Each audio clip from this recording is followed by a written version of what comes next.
के धतूरा भांग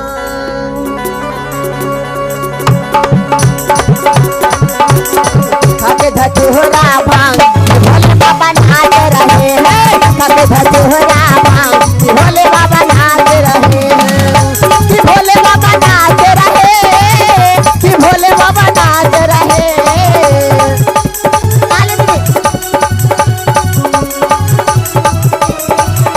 कि भोले बाबा नाच रहे कि भोले बाबा नाच रहे।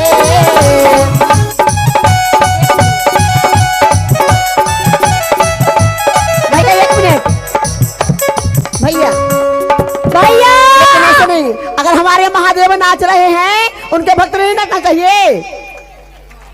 तो प्रेम सूर्य सच्चे दरबार की खड़ा होके एक बार एक काजल शर्मा ये वाली क्या ये कौन वाली नहीं ये बॉक्स से ऊपर सारे दीदी खड़ा हो जाएंगे।